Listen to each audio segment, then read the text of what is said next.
Hello everyone, welcome to FOC classes. So students, आज की video में हम क्लास 12 आईटी कोड 802 यूनिट 1 के लिए इंपॉर्टेंट क्वेश्चन आंसर्स का पार्ट 2 कवर करने वाले हैं। पार्ट 1 में हमने ऑलरेडी 8 क्वेश्चंस कवर कर लिए हैं एंड आज हम उसके आगे प्रोसीड करने वाले हैं। So let us start. अगर आपको class 12 information technology IT code 802 CBSE board exam preparation के लिए ऑल इन वन बुक या फिर सैम्पल पेपर बुक परचेज करनी है तो लिंक्स डिस्क्रिप्शन में गिवन है। फीचर्स भी वहां पर मेंशन है। अगर आपको देखना है कि all in one book and sample paper book में क्या फीचर्स हैं तो आप डिस्क्रिप्शन चेक कर सकते हैं एंड परचेज लिंक भी वहां पर गिवन है। Question 9, what is relational database. Question 8 तक हमने पार्ट 1 में कवर किया है, सो हम यहाँ क्वेश्चन 9 से स्टार्ट कर रहे हैं। हमें रिलेशनल डेटाबेस के बारे में बताना है।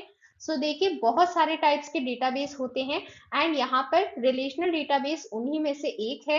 एंड ये किस लिए यूज किया जाता है? सो दैट जो डेटा है हम उसको रिलेशंस की तरह एक कलेक्शन में ऑर्गेनाइज रख पाए। एंड यहाँ पर हर रिलेशन का मतलब है टेबल। तो हर टेबल मींस रिलेशन करस्पॉन्ड करता है एक टेबल ऑफ वैल्यूज को। मींस हम जब कह रहे हैं कि हमारे पास रिलेशनल डेटाबेस में एक रिलेशन है, इसका मतलब हमारे पास एक टेबल है जिसमें स्पेसिफिक वैल्यूज हैं। सो यहाँ पर हम टेबल को रिलेशन कहते हैं। Okay. Then question 10, match the following. यहाँ पर हमें कॉलम्स गिवन है, हमें इन्हें करेक्टली मैच करना है। सो टपल को बोलते हैं रिकॉर्ड, रिलेशन को बोलते हैं टेबल एंड एट्रीब्यूट को बोलते हैं फील्ड। अगर किसी स्टूडेंट को टपल एंड एट्रीब्यूट के बारे में नहीं पता है सो मैं आपको इन्फॉर्म कर दूं, टपल होता है रो एंड एट्रीब्यूट होता है कॉलम। ठीक है। सो टपल मींस रो एंड रो को ही हम रिकॉर्ड कह रहे हैं इन रिलेशनल मॉडल। देन रिलेशन को ही हम टेबल कह रहे हैं एंड एट्रीब्यूट मींस कॉलम को ही हम फील्ड कहते हैं। ठीक है। सो यहाँ पर करेक्ट आंसर होगा फर्स्ट के लिए बी, देन सेकंड के लिए सी एंड थर्ड के लिए ए। ओके। देन क्वेश्चन 11, यहाँ पर आपको डोमेन, डिग्री, कार्डिनैलिटी इनको डिफाइन करना है। सबसे पहले डोमेन क्या होता है?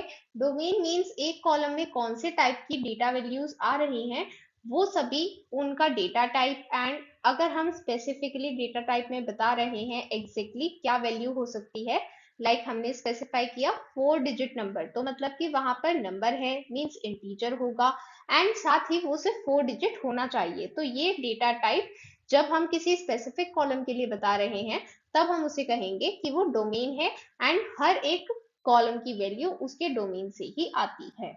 Then next, degree. तो degree means number of attributes, means एक रिलेशन में एक टेबल में कितने कॉलम्स हैं, that is called degree. Then number of rows is called cardinality, means एक टेबल में कितने रोज हैं कितने टपल्स हैं, ये चीज होती है कार्डिनैलिटी। तो कुछ बच्चों को कंफ्यूजन होता है डिग्री और कार्डिनैलिटी के बीच में, तो इसके लिए आप ये ट्रिक याद कर सकते हैं। अगर आपको याद नहीं रहता है कि किसके लिए डिग्री होगा और किसके लिए कार्डिनैलिटी होगा, तो देखिए यहाँ पर सी आप सी के बराबर नहीं करेंगे, मींस आप सेम चीजों को बराबर नहीं करेंगे। मींस कॉलम और कार्डिनैलिटी सेम नहीं है, तो इसका मतलब है अगर कॉलम के लिए नहीं है कार्डिनैलिटी तो रो के लिए होगी। तो इसका मतलब है कि number of rose means cardinality and number of columns जो बचा है डिग्री। ठीक है। तो इस तरह से आप याद रख सकते हैं कि सी के बराबर नहीं होगा, इसका मतलब है कि कॉलम के लिए कार्डिनैलिटी नहीं होगी। ठीक है। Then next question 12, which of the following constraints specifies that the value of every attribute in each tuple must be from the domain of that attribute? Means यहाँ पर हमें ये constraints given है, सो हमें इनके बेसिस पर बताना है ऐसा कौन सा constraint है जो हमें ये बताएगा कि हर एक एट्रीब्यूट की वैल्यू उसके डोमेन से आनी चाहिए। अभी ये चीज हमने डोमेन में पढ़ी कि अगर डोमेन है तो वहां पर हर एक कॉलम की वैल्यू उसके डोमेन से ही आएगी। ये चीज स्पेसिफाई कौन सा कॉन्स्टेंट करता है? That is the domain constant. Okay. The right option is A. Okay. Then question 13, यहाँ पर हमें बताना है एक ऐसा सेट ऑफ एट्रीब्यूट्स जिसके लिए कोई भी टू टपल्स में सेम कॉम्बिनेशन ऑफ वैल्यूज नहीं होते किसी भी रिलेशन स्टेट में, उसे क्या कहते हैं? उसे कहते हैं सुपर की। सो ये सभी कंसेप्ट हमने ऑलरेडी डिटेल्ड वीडियोस में डिस्कस किए हैं, आप वहां पर जाकर समझेंगे, बिकॉज सुपर की एंड की दोनों ही बहुत इंपॉर्टेंट कंसेप्ट हैं। एंड यहाँ पर क्वेश्चन आंसर्स में अगर हम उसे एक्सप्लेन करेंगे वीडियो भी लेंदी होगी, एंड यहाँ पर हम सभी कॉन्सेप्ट्स को एक्सप्लेन नहीं करेंगे। सो आपको कंसेप्ट समझने हैं, सो आप वीडियो देखें जहां पर मैंने आपको सारे कंसेप्ट समझाए हैं। यहाँ पर सिर्फ हम क्वेश्चन आंसर्स डिस्कस करेंगे। Okay, then next question 14, what is key? So की इज द मिनिमल सुपर की। मतलब अगर हम सुपर की में से एक ऐसी सुपर की ले रहे हैं जिसमें से अगर कोई भी एट्रीब्यूट रिमूव किया जाए तो फिर वो एक सुपर की नहीं रहती, ऐसी मिनिमल सुपर की को हम कहते हैं की। ओके, देन क्वेश्चन 15, अगर हमें किसी भी एट्रीब्यूट में नल वैल्यू नहीं चाहिए, मींस हमारे टेबल में बहुत सारे एट्रीब्यूट्स हैं एंड हमें चाहिए कि किसी पर्टिकुलर कॉलम में नल वैल्यू परमिट ना हो, वहां पर अगर नल वैल्यू एंटर करें तो वहां पर एरर शो हो जाए, इसके लिए हम कौन सा कांस्टेंट अप्लाई करेंगे? इसके लिए हम अप्लाई करते हैं not null constant. Then next question 16, यहाँ पर हमें बताना है गिवन कांस्टेंट में से ऐसा कौन सा कांस्टेंट है जो ये स्पेसिफाई करेगा प्राइमरी की में नल वैल्यूज नहीं हो सकती एक रिलेशन में। सो इसका क्या मतलब है? सबसे पहले तो हम ये समझ लेते हैं, कोई भी रिलेशन है हम जानते हैं अगर उसमें एक प्राइमरी की है तो उसकी क्या प्रॉपर्टी होती है कि वो यूनिकली आइडेंटिफाई करती है किसी भी रिकॉर्ड को। तो अगर कोई भी प्राइमरी की वैल्यू है इसका मतलब वो यूनिक होनी चाहिए। तो अगर हम यूनिक वैल्यूज की बात कर रहे हैं तो ऐसे में अगर हमने नल वैल्यू को परमिट कर दिया, मीन्स अगर वहां पर नल वैल्यू आ गई, तो उस केस में तो नल दो से ज्यादा के लिए भी हो सकता है, दो के लिए हो सकता है, तो इसका मतलब डुप्लीकेट हो गई। तो हमें डुप्लीकेट वैल्यूज तो नहीं चाहिए, सिर्फ यूनिक चाहिए, तो इसलिए प्राइमरी की में नल वैल्यूज नहीं होती बाय डिफॉल्ट। बट ये चीज कौन सा कांस्टेंट स्पेसिफाई करता है वो ये यहाँ पर पूछा गया है। सो वो चीज स्पेसिफाई करता है entity integrity constant. Okay,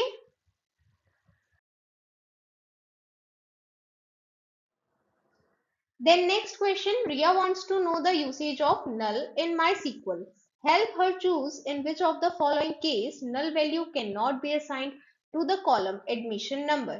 means यहाँ पर हमें नल वैल्यू के बारे में बात करनी है, मीन्स नल वैल्यू कहाँ पर असाइन नहीं की जा सकती हमें ये बताना है। तो हमें यहाँ पर 4 ऑप्शंस गिवन है, हमें ऐसा ऑप्शन चूज करना है जहां पर नल वैल्यू यूज नहीं की जा सकती। तो हम जानते हैं नल वैल्यू कहां पर यूज करनी है। नल वैल्यू हम तब यूज करेंगे जब हमें वैल्यू पता नहीं है, या फिर वैल्यू अवेलेबल नहीं है, या फिर वैल्यू एप्लीकेबल नहीं है। बट अगर वैल्यू जीरो है तो जीरो एक वैल्यू है, ऐसा नहीं है कि अगर आपने जीरो लिखा है इसका मतलब वहां पर कोई वैल्यू नहीं है, zero is itself a value. So इसलिए अगर वैल्यू जीरो है तो उस केस में हम नल वैल्यू यूज नहीं करते। So the right option is A. Okay,